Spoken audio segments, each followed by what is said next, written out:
بعدين الأسئلة بتاعت الحرام والحلال فيها أنه حرمت علينا الميتة ولحم الخنزير والدم المسفوح وما أهل لغير الله به.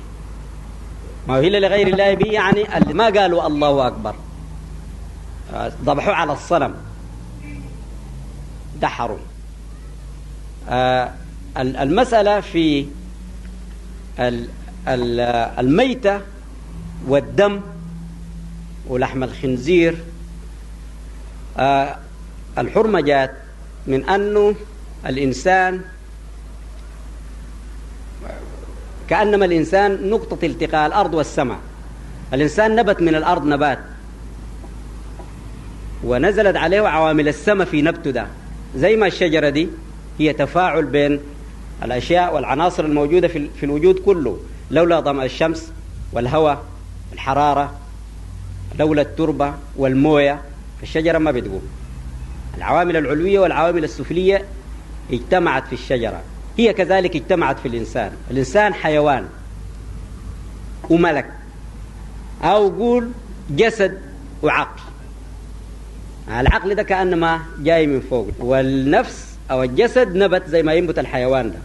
العقل لما نزل على الحيوان جعل له اعتبارات قيمة.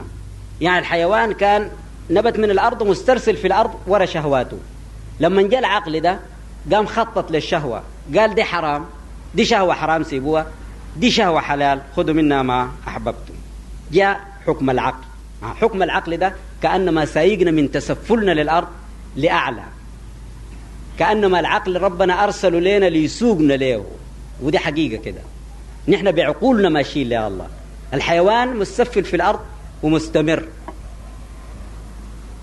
ولذلك قال أفمن يمشي مكبا على وجهه أهدى أما يمشي سويا على صراط مستقيم. الاستواء على الصراط المستقيم جانا بالعقول دي. هنا الصورة بتاعتها أنه الإنسان فيه الازدواج ده. حيوان عايز يمشي في شريعة الحيوان، ملك عايز يروض الحيوان ليصير في شريعة الخير والشر، الحرام والحلال. هنا المسؤولية على العقل كبيرة جدا في ترويض الحيوان ده. ولذلك جاء الإسلام، جاء الدين بأساليب يعين العقل على أن يسوق النفس. أنت لما تجي مثلا زي الصيام قال عنه نبينا إن الشيطان يجري من أحدكم مجرى الدم فضيقوا مجاريه بالصوم. كأنه أنت لما تجوع الحيوان ده بيكون سلس القياد، بيكون ضعيف لتأدبه. زي الإنسان إذا كان مثلا عنده مهرة في الجزيرة بترعى طول الوقت قوية وسمينة، وجاء الوقت لتأديبها، عايز نوع من تضميرها وعايز نوع من تجويعها. يجوز ما تستقر على السرجة لو ركبتها وهي قوية بالصورة دي، بتهدئها شوية لتطيع للجام وتخليك تستقر في سرجة بعض الوقت. منها التجويع ده، المهر بيتجوعه لتكسره شوية، كذلك النفس بيجوعوها ليكسروها. هنا الدم هو حياة النفس.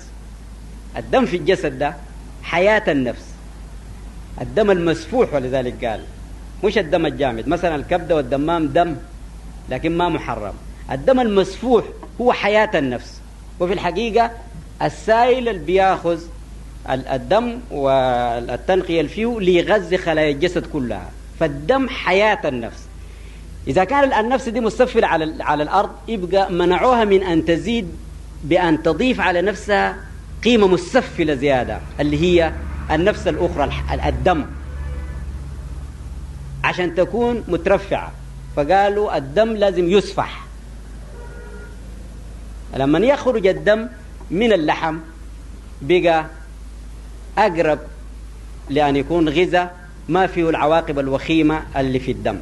خرجت حياة النفس أو خرجت النفس قول من جسد الحيوان، ولذلك بقى اللحم يكون حلال بعد ما يسفك منه الدم. الميتة إنما حرمت لأنه الدم فيها، الدم جمد في لحم الحيوان الميت. عشان كده إذا كان مثلا في موضع تاني المتردية والنطيحة والموقوذة وما أكل السبع إلا ما ذكيتم. المتردية الواقعة من فوق أو واقعة في بير، والنطيحة نطحتها أخواتها، اللي ضرب السبع كتلها، إلا ما ذكيتم إلا ما ضبحتم وخرج منها الدم.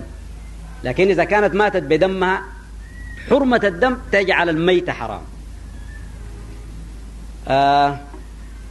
ده فيما يخص الدم وما يخص الميتة. بعدين الخنزير قالوا ده الشراهة المتجسدة. الخنزير كأنما رمز للشراهة. يقولوا أنه إذا كان أنت خدت له حبتين عيش ومليت الطش موية يشرب الموية دي كلها اللي يصل للحبتين. ولو لاحظتوا الخنزير طول الوقت ينف ويأكل بالصورة دي. إذا كان تلقاه في الكوشة ولا تلقاه في أصل ما يمكن تشوف ما بيأكل إلا أن يكون نايم. فهو رمز للشراهة. ولما كانت النفس أصل عنصر الشراهة وإنت عايز ترفع من الشراهة يبقى حرم عليها الخنزير من الناحية دي، مش من الناحية الصحية، من الناحية الروحية. وتجي هنا المسألة دي برضها تنسحب على ما أهل لغير الله به، لأنه طوالي بقى شرك. وإنت عايز تمشي لله بنعمته بخيره، يبقى إذا ذبح لغيره بسوق إلى الأرض ما بسوق إلى السماء. فدي الأسباب اللي حرمت بها ما حرمت. بعدين قال فمن اضطر غير باغ ولا عاد فلا إثم عليه. من اضطر، المضطر هنا يقولوا الناس المضطر تحل للنبيلة. المضطر هو اللي شارف الموت. يعني إذا كان واحد ماشي في الخلا وجعان 3 يوم ولقى ميتة تبقى حلال في حقه، يزيل منها الضرر، لكن ما يشيل معه زاد، يأكل من الميتة دي ويزيل ضرره ويمشي تاني. هنا المضطر وبيحليه المحرم ده لأنه الضرورة نفت حظ النفس. مثلا قبيلك مركوزة على الشهوة، ما أصبحت المسألة مسألة شهوة، أصبحت مسألة ضرورة، أصبحت واجبة لتصون الحياة. ومن اضطر غير باغ ولا عاد فلا إثم عليه.